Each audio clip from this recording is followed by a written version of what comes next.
নমস্কার আমার সকল প্রিয় বন্ধুরা, সবাই আশা করি সুস্থ আছো, ভালো আছো। আমিও মোটামুটি ভালো আছি। কেন ভালো আছি, আর এদিকে ভেবেছিলাম অরিজিনাল ভয়েস দেবো, তো কানটা দেখাচ্ছি কারণ ওইদিকে না বিশ্বকর্মা পুজো, তো বিশ্বকর্মা পুজোর একটা বাড়িতে বক্স বাজছে। তো এদিকে আমার দেখো হালকা হালকা জ্বর, আর হাতটা দেখাচ্ছিলাম, হাতের শাখাটা এখনও পড়া হয়নি। তো হালকা জ্বর বলতে এইদিকে ডান দিকে পুরোটা মাড়ি ফুলে গেছে, যে দাঁতের পোকা ফেলেছি, আর এদিকে এই বুড়োটা, এই চোখ, মানে এই সাইডটা পুরোটা ব্যথা 3 দিন ধরে, আর হালকা জ্বর, প্যারাসিটামল খাচ্ছি ব্যথার জন্য। তো এখন ভাবছি ডাক্তারের কাছে যাব। তো অনেকে বলছে এটা নাকি সান্নিক বলে, মানে মাড়িটা পাকবে, পেকে এরকম হয়, মানে পেকে তারপর ঠিক হবে। তো তখন নাকি এরকম এক সাইড পুরো খুব ব্যথা কি ব্যথা, প্রচুর ব্যথা। কালকে রাতে মানে উঠে কান্না করতে শুরু করে দিলাম, ওর পাপাকে ডাকছি, ভাবছি মনে হয় আমাকে এক্ষুনি হসপিটাল নিয়ে যেতে হবে, এত ব্যথা করছিল।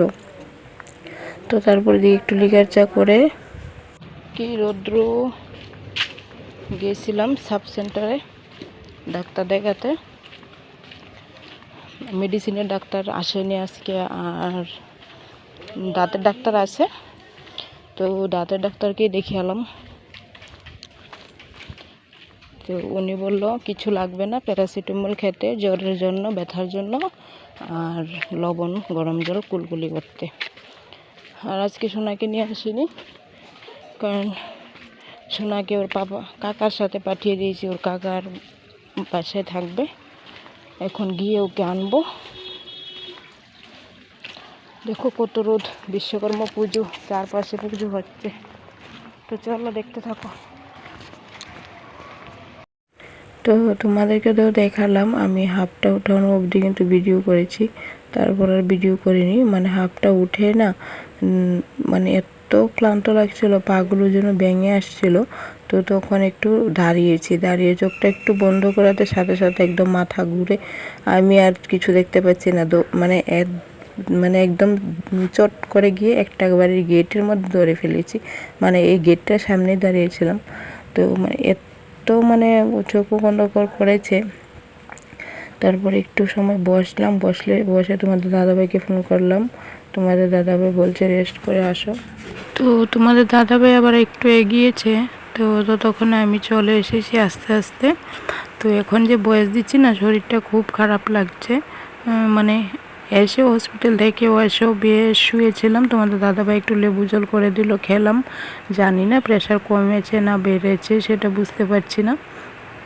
লেবু জল খেয়ে তারপর যার এখানে গেলাম, গিয়ে সোনাকে খাওয়ালাম, আমি অল্প কয়টা ভাত খেয়েছি। তারপর আবার বিকেলে এসে ঘরে তো রান্না করতে হবে।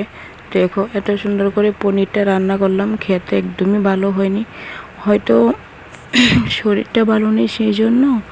আর একটা পনিরটাও না বেশি ভালো নয়, কারণ খোলা তো আমি প্রথমে একটা খেয়েছিলাম, একটু অন্যরকম লেগেছে, মানে কৌটোর পনিরের মতো লাগেনি।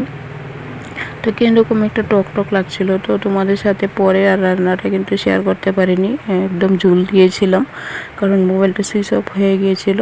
তারপর দেখো এদিকে 6:30টার মতো বাজে।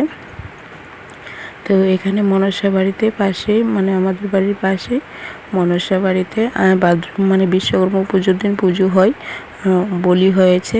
এখন প্রচুর ভিড়, অঞ্জলি নেবে সবাই। তো বলির জায়গাটা মানে প্রচুর রক্ত, তো তাই একটু জাস্ট ক্যামেরাটা নিয়ে ঘুরিয়ে ফেলেছি। তো মনসা মাকে খুব সুন্দর লাগছিল, আমার মোবাইলের ক্যামেরাটাও ভালো নয়, তারপর প্রচুর ভিড়, সেই জন্য ভালোভাবে দেখা যাচ্ছিল না। আর এদিকে হলো এখন যিনি মনসা পুজো দেয়, মানে যিনি দিশা চায়, ওনার মনে হয় মা ছিল না বড় ভাই জানি, মানে ওনার সমাধি হলো ওইটা। আর এদিকে শিব ঠাকুর। তো এখানে দাঁড়িয়ে খিচুড়ি প্রসাদ নিলাম, তো নিয়ে বাড়ি আসলাম। তো পরে আবার আমার যা ফোন করলো যে বর্দি খিচুড়ি আছে ওইখানে। তো আমি বলছি আমি তো কখন নিয়ে এসেছি, ও ফোন করেছে প্রায় 7:30টার দিকে। তো আমি আবার গিয়ে দেখে আসলাম যে না আছে, তারপর ওকে ফোন করলাম, ও এসে আবার নিয়ে গেল খিচুড়ি প্রসাদ। তো আমার আর হাঁটতে হাঁটতে ভালো লাগছিল না। ও বলছিল যে বডি প্রেশারটা নিয়ে এনে দাও। আমি বলছি পারবো না, আমার ভালো লাগছে না, তুমি এসে নিয়ে যাও। তো ও এসে নিয়ে গেছে। এই যে এখানে আমরা মা মেয়ে বসে আছি, আমার যা আসবে আর শোনাও তখন ভিডিও করছিল ওর পাপার মোবাইল দিয়ে, আমার মোবাইল করেছিল। তো এই ছিল আমার আজকে ভিডিও। তোমাদের কেমন লাগলো অবশ্যই কমেন্ট করে জানাবে। আজকের মতো বিদায়।